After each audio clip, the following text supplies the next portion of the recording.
Are you addicted to porn? What kind of porn do you watch?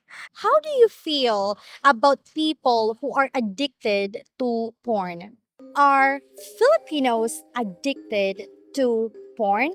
According to Pornhub's annual year in review statement, the Philippines ranks second on the list for porn viewing, right behind the United States, which is first on that list. So, again, I ask, are Filipinos addicted to porn? Well, let's take that question to the streets and ask Filipinos themselves. Are you addicted to porn? No. No. Have you ever watched porn? No. Even on Facebook? Because I've seen lots of like, kind of sensitive videos on Facebook. Were you like curious to see them like that? Sometimes in TikTok, Mhm. I saw Like the sensitive video. yes, but I skip it po. Oh. Why? Why do you skip? Are you scared? What? I'm scared po. Are you scared to see something that you Yeah. Okay. Anyway, how do you feel about people who are addicted to porn? For me po, for me as a woman, red flag siya for me. Okay, it's a red flag for you. Why do you think it's a red flag? Because as a Filipino po, as a Filipino woman, I grew up here in the province, and it's very conservative po for me. Are you addicted to porn? Addicted? No. No. Okay, mom was like thinking like what I'm gonna say, yes or no. Have you ever watched porn? Yes. How many times? Like for example, in a week, how many times? um this time I just do it once a month. Once a month. Once a month. Okay.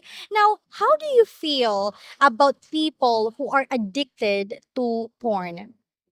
um I think to all the people who are addicted to porn, mm, I think they must need to go to God and pray, and they must see a psychiatrist or psychologist, because anything that is addiction is bad, you know. They must do it, I think, moderately, like that. And for me, I feel uh bad for them. You feel bad for them. You feel sorry for them. Yes. I'm just curious, what kind of porn do you watch? I love I love no. I like watching girl and boy thing. Girl and boy thing. Girl, before you used to watch like a lot, but now once a month, right? Yeah, once a month because I'm busy in my business. Oh, so you're a business owner, ma'am. Yeah. Wow. Yeah, How old are you, po? 30. You don't look like you're 30 years old. Wow, You thank look you. you're welcome. She's so pretty, like really pretty.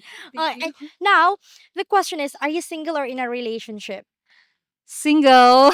and ready to mingle? Yes. Are you addicted to porn? No po. No. Okay. Next, how about have you ever watched porn? Yes po. Yes. Okay, very honest. I like that. Okay. Now, how do you feel about those, or how do you feel about people who are addicted to porn? Wala naman po kasi parang normal lang po yun. So she said it's nothing because it's just like it's normal. What is it? Is it normal here in the Philippines? Yes. Pinoy pa. Oh, she said Pinoy. Filipinos. Oh my goodness. How about you? Ano, parang nini-normalize na lang nowadays kasi parang ano na, may naman He said that it's like it's making it, how do you say that, like it's being normalized nowadays. Why do you think it's being normalized? ano, like normal naman kaya sa tao ang maging sometimes. Okay, so he said that it's because it's normal for some people to get. Okay, so is that how you feel to those who are addicted to porn? Like it's normal, nothing. It's normal to be right? It depends on the people. Yung iba naman kasi is nakokontrol nila. Oh, okay. So he said that it depends on the people because there are some that they can control. Now, for the last question, because I got so curious, and I think some of the people watching are curious, what kind of porn do you watch? What, what kind of porn do you watch? Secret. No, secret. Okay, well, we appreciate that. How about you? Ah, hindi na ako masyadong nanonood ng porn, eh, kasi masyado ng boring, Viva Max na lang tayo. Okay, so he said that he doesn't watch porn that much now. He only watches Viva Max. That's kind of a Filipino version, right? Yeah, Filipino version. Are you addicted to porn? No po. Have you ever watched porn? Twice. Twice. What kind of porn do you watch? Um, just random I see on SocMed. Random videos. Okay, on social media, right? Okay. How do you feel about people who are addicted to porn?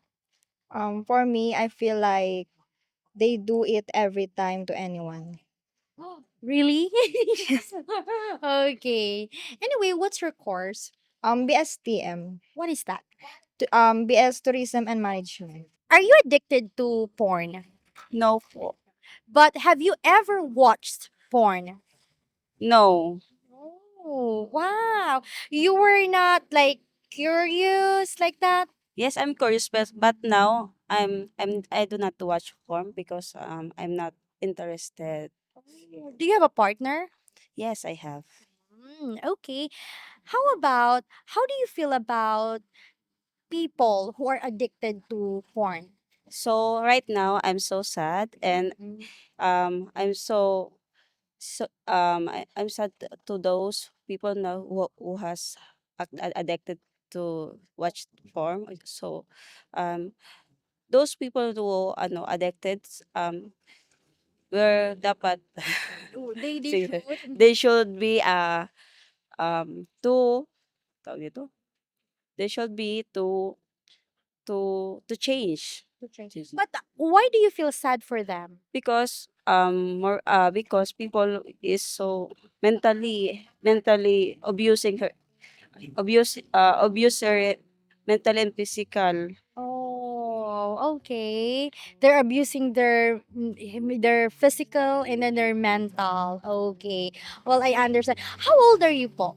26 years old. 26, I see. Okay, 26. Well, thank you so much po for having this interview with us. Thank you so much. Hopefully, we earned your subscription. And also, if you like our content, please consider becoming a member for exclusive videos. Thank you so much and take care, everyone. Beautiful reflection